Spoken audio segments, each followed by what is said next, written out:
நாங்கள் அரசியல் செய்ய வந்திருப்பது மக்களை வைத்து பிழைக்க அல்ல, எம் மக்களுக்காக உழைக்க. நான் தொழில் முனைவர் பா சத்யா, திருநெல்வேலி நாடாளுமன்ற தொகுதியின் நாம் தமிழர் கட்சியின் வேட்பாளர். 39 உறுப்பினர்கள் கொடுத்தீர்கள். என்ன நடந்திருக்கிறது?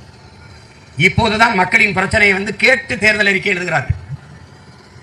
எந்த பிரச்சனை தீர்த்து வைக்கப்பட்டிருக்கிறது? உங்கள் பிள்ளைகள் நாங்கள் உங்கள் குறை கேட்க வந்தவர்கள் அல்ல, குறை தீர்க்க வந்தவர்கள். நாங்கள் உங்களை வைத்து பிழைக்க வந்தவர்கள், உங்களுக்காக உழைக்க வந்தவர்கள். நாங்கள் வெறும் பதவிக்கானவர்கள் அல்ல, என் மக்களின் உதவிக்கானவர்கள். நாங்கள் பணத்திற்கானவர்கள், நாங்கள் பிறந்த பெருமை மிக்க தமிழர் என்கிற தேசிய இனத்திற்கானவர்கள். அரும்பெரும் தலைவன் இந்த மண்ணிலே கிடைத்தான், நம்முடைய தாத்தன் காமராஜர். அவனை தோற்கடித்து வரலாற்றில் பெருந்தவரை தமிழ் பெருங்குடி மக்கள் செய்தார்கள். அவன் பேரன் இன்று வீதி வீதியாக கத்தி நிற்கிறேன்.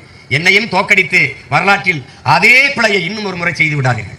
மதிப்புமிக்க வாக்கை என்னுடைய அன்பு தங்கை திருநெல்வேலியில் போட்டியிடுகிற பா சத்யா அவர்களுக்கு உங்கள் வாக்குகளை செலுத்தி வெற்றி பெற செய்யுங்கள். கடுமையான உழைப்பாளி, ஒரு குடும்பமே இந்த மண்ணின் மக்களின் விடுதலைக்கு மீட்சி